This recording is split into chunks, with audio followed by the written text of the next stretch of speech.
El Rumor de la Discordia, un podcast para comentar las noticias de Jalisco.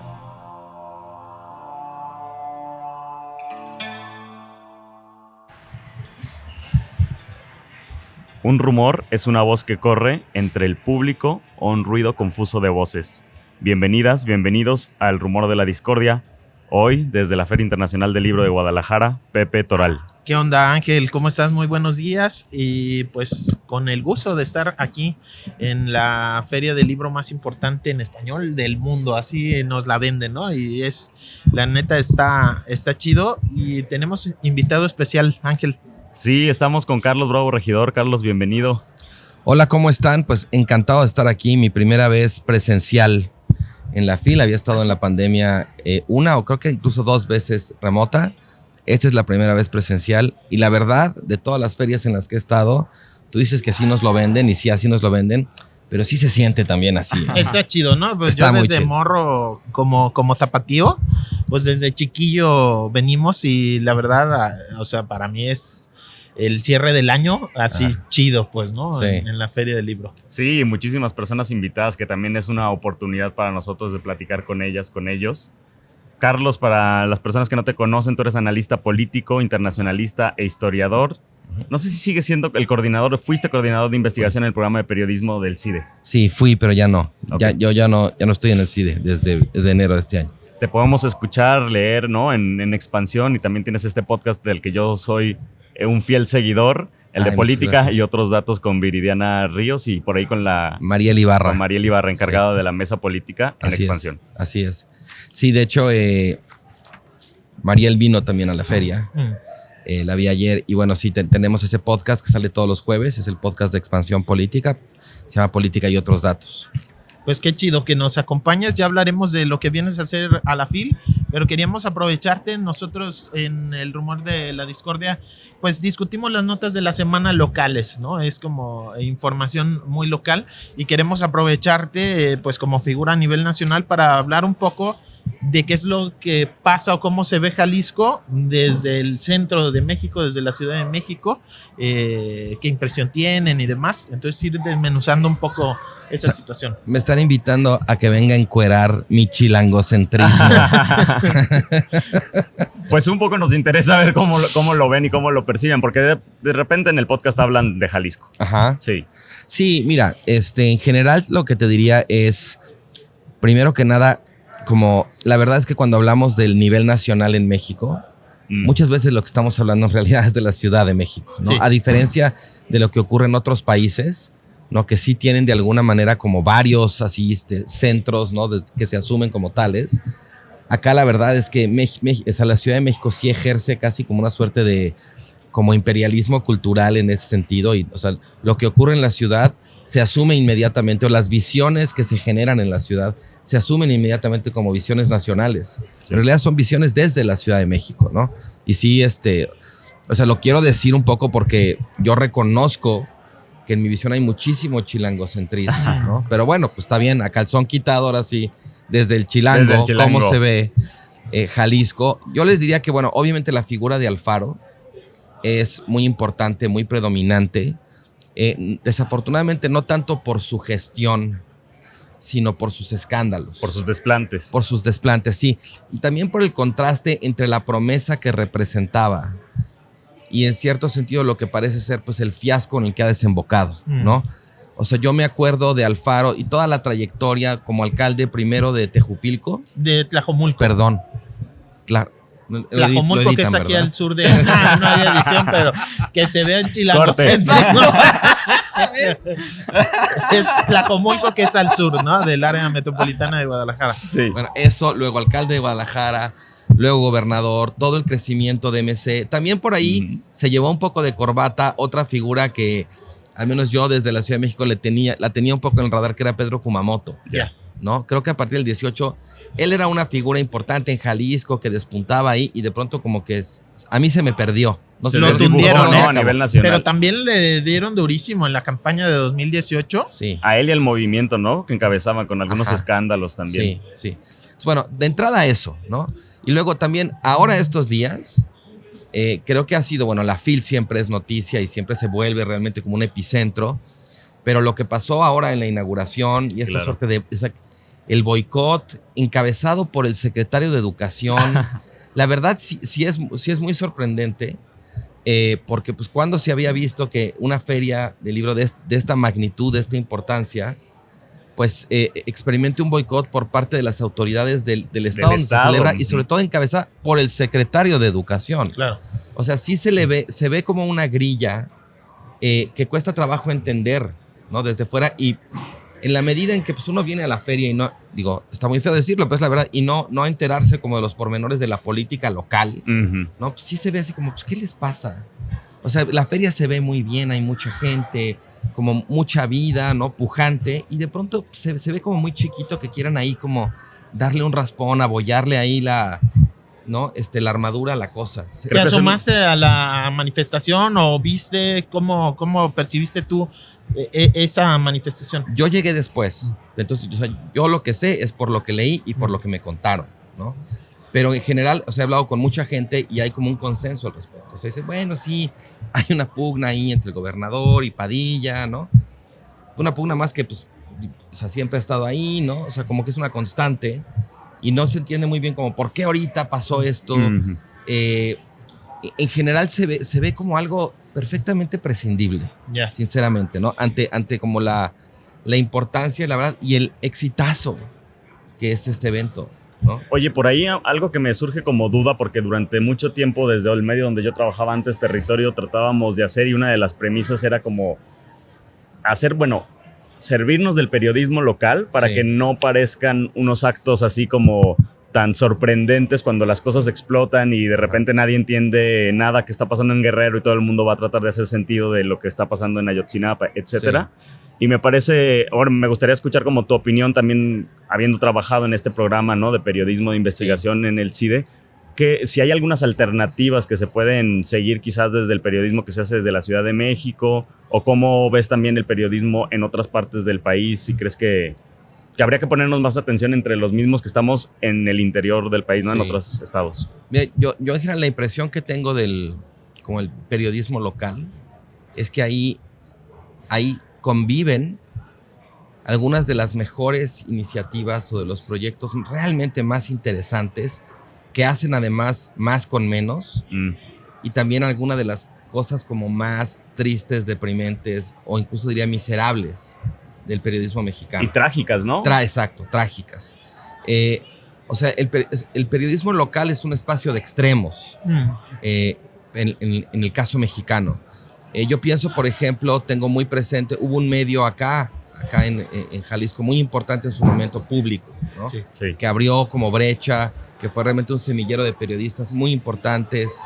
También está, por ejemplo, el AM de León, que hacen cosas muy buenas. Estaba Lado B en Puebla, ¿no? O sea, sí hay como estas pequeñas islas de excelencia periodística en entornos además particularmente hostiles y adversos. Río 12, ¿no? por ejemplo. Río 12 también. De hecho, vi a Ismael Bojorquez ayer, ¿no? Lo saludé, me dio mucho gusto verlo, ¿no? O sea, digamos, no quiero ahorita como insistir porque se va a hacer una lista muy larga. Pero en un contexto muy cabrón. Sí, o sea, y además sí, el grueso de las agresiones contra periodistas en México no ocurren en el ámbito de lo que llamamos la prensa nacional. Es la prensa local, y eso tiene razones, causas específicas, ¿no? Es una prensa particularmente precarizada. En general, el oficio de reportero en México está muy precarizado, pero a nivel local más, ¿no? De alguna manera son los que se están jugando el pellejo, literal, ¿no? Entonces, bueno, ahí es donde uno ve casos realmente heroicos, pero también hay que decirlo, en paralelo a eso, también la prensa local son estos lugares donde se invierte. ¿Se acuerdan ustedes la máxima aquella de López Portillo que decía, no pago para que me peguen, ¿no? Bueno, yo conozco casos de prensa local que dicen, no, yo pego para que me paguen, ¿no? Sí, claro. Es cierto. Entonces hay esas dos realidades. Desde el punto de vista de alguien, digamos, interesado en el periodismo como fenómeno social, pues es desconcertante y fascinante que estas historias increíbles de vocación, de heroísmo, de hacer muchísimo con muy poco, convivan al mismo tiempo pues, como con esas prácticas que uno querría ya como desterradas, ¿no? pero que siguen ahí y muy vigentes. Y también los sistemas políticos locales, pues juegan en ambos carriles, ¿no? Oye, ¿cómo ven el tema del cártel Jalisco Nueva Generación? Aquí se ha intentado en algunas iniciativas desde el mismo gobierno, incluso también que se le llame cártel Nueva Generación, ¿no? Quitarle el Jalisco como para que no afecte. La marca. Ajá, sí. Exacto, pero al día de hoy es uno de los grupos criminales que se ha expandido más, no solo en el país, en el mundo, ¿no? Sí. ¿Cómo bueno, lo es la perciben? narrativa también, ¿no? Claro. Sí, de acuerdo. O sea, es interesante como que la preocupación sea la marca, ¿no? O sea, sí, no deja de ser un síntoma como de una aproximación muy problemática al problema, ¿no? O sea, porque aunque logres quitarle el Jalisco a la marca, el fenómeno sigue estando ahí, ¿no? Y sigue siendo de aquí. Aunque quizás ahí sí sería interesante recordar que en realidad el lugar de Jalisco en la historia del narco mexicano antecede por mucho el problema de que el cártel Jalisco Nueva Generación esté afectando la marca del Estado. Claro. ¿No? O sea, realmente pues por su ubicación geográfica, por su historia, pues Jalisco siempre ha sido un epicentro de este fenómeno, ¿no? Y Guadalajara especialmente. Guadalajara, también. exactamente, sí. Entonces, bueno, a mí me parece, o sea, sí se nota mucho también que hay un problema, como que se ha salido de control. Normalmente en la Ciudad de México las noticias del narco venían de otros lugares. Se sabía que Guadalajara, pero como que de alguna manera estaba más o menos manejado. Sí, el lugar pacífico además, ¿no? Donde se reunían y podían hasta convivir esa cosa que vivir no, las familias. Ahí no hay tanta bronca porque como viven ahí, se respetan, ¿no? Está medio en paz. Eso ya no. Sí, no. Eso ya no se percibe. Al contrario, ¿no? Lo que se percibe es, pues sí, o sea, que las cosas se han puesto más rudas, que algún tipo de arreglo, negociación o pax narca que había ya no está vigente y que este problema realmente ha rebasado por completo no solamente a este gobernador, sino a este y a un par por lo menos de los que había antes. Otro tema también que yo recuerdo muy sonado en la Ciudad de México, pues fue el asesinato del exgobernador Aristóteles Sandoval. Sí. ¿No? Pues que también te pone un poco a Jalisco justo pues bajo esa luz de violencia como fuera de control, ¿no? Criminal y también como de la unión con los grupos políticos. Claro.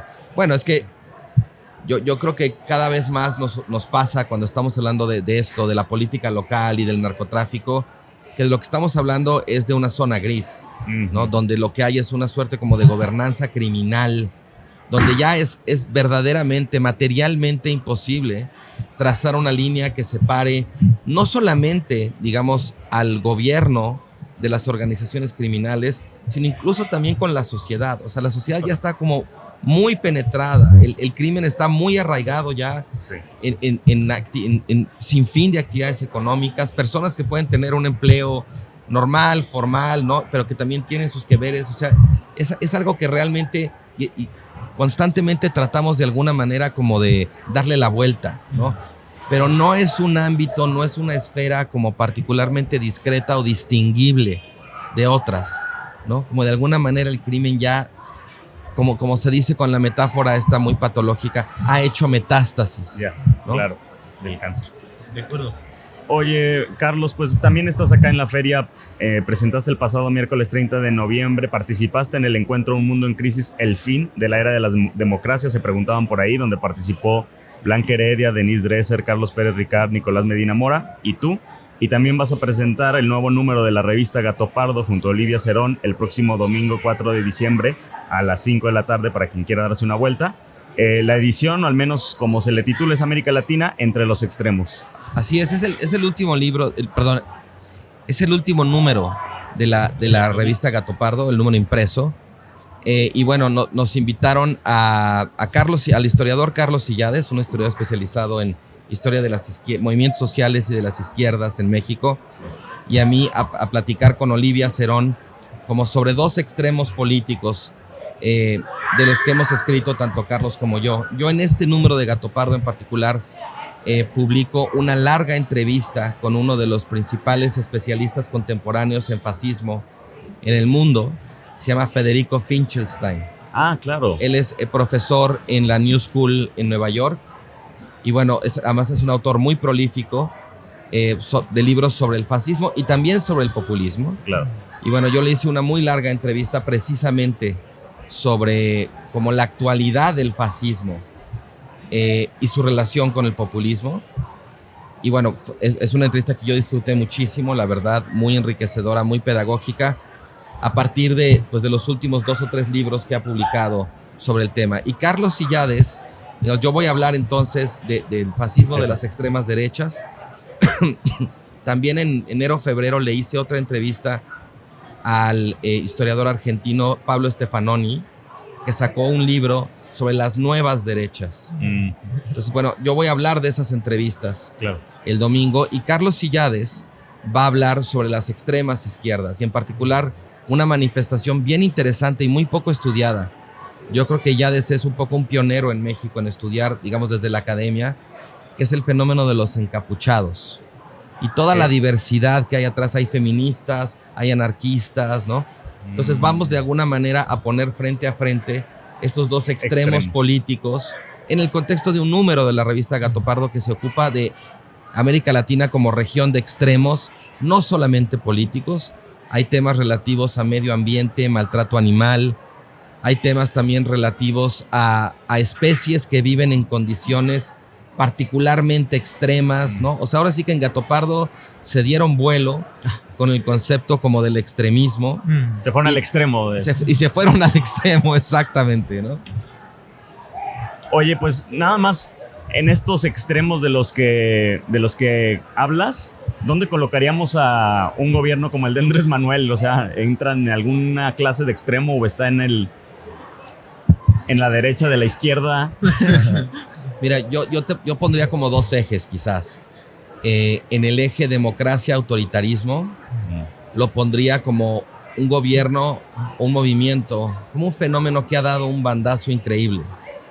O sea, de alguna manera el triunfo de López Obrador en 2018 representaba un tremendo logro democrático. Era la primera vez en la democracia mexicana que ganaba la izquierda, y ganaba en una elección pues que fue perfectamente normal, con la que prácticamente no hubo impugnaciones, no hubo conflicto.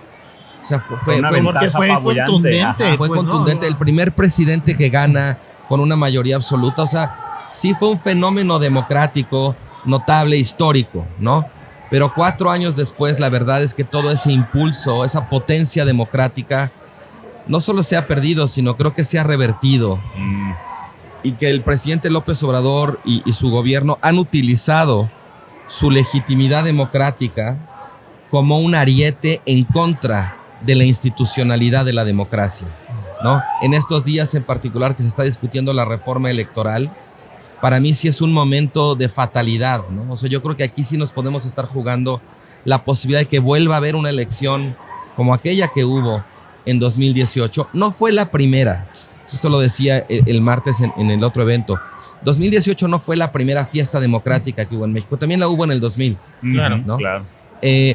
Pero sí podría ser la última. Entonces, en ese espectro, diría que es un gobierno que ha ido de un extremo al otro.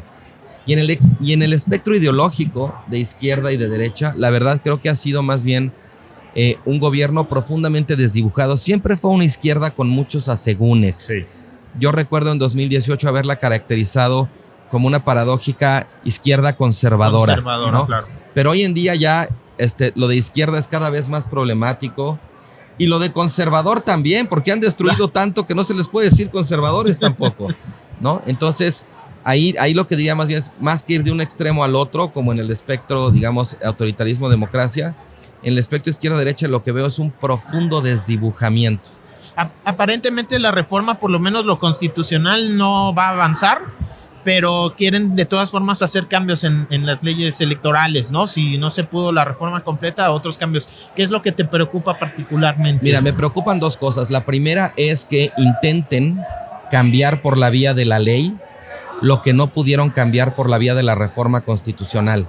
Hacer esta suerte como de narcotúnel, en el que pasas por debajo de la frontera que establece la Constitución, que son mayorías de 2/3 partes. Pasas por debajo de eso con una mayoría simple que te permite reformar la ley, y pues ya pasas del otro lado y cae en la cancha de la Corte decir ahora sí que si te deporta de regreso o no. Pero ya hemos visto que la Corte de pronto está validando Claro. este tipo de estrategia. Entonces me preocupa primero eso, que quieran hacer la reforma de todos modos contra la Constitución por la vía legal. Y lo segundo es, incluso si ese no fuera el caso, y solamente se limitaran a hacer reformas digamos, a nivel de lo legal, el año que viene hay renovación de consejeros y de magistrados electorales. Y en el proceso de esa designación también veo muchos riesgos, muchos peligros, o de que se hagan nombramientos de figuras sin autonomía, sin la solvencia para ejercer ese cargo, o que se aplique la fórmula de la COFESE, que fue dejar pues vacías esas vacantes y mandar y llegar al proceso electoral 2024 con un Consejo General del INE o con el grupo de magistrados del tribunal, digamos, incompleto. Muy bien. Pues te queremos agradecer mucho, Carlos, por habernos acompañado. Ojalá que podamos también estar por ahí en la presentación de Gato Pardo y la gente que nos escucha también se dé una vuelta. Y bueno, tienes las puertas abiertas a estos rumores de la discordia. Encantado de estar con ustedes. Muchísimas gracias por la invitación. Muchas gracias, Carlos, y ojalá regreses presencialmente a la FIL, aquí a Guadalajara, y pues nos podamos ver. Y ya un poquito más curado de mi chilangocentrismo. Gracias.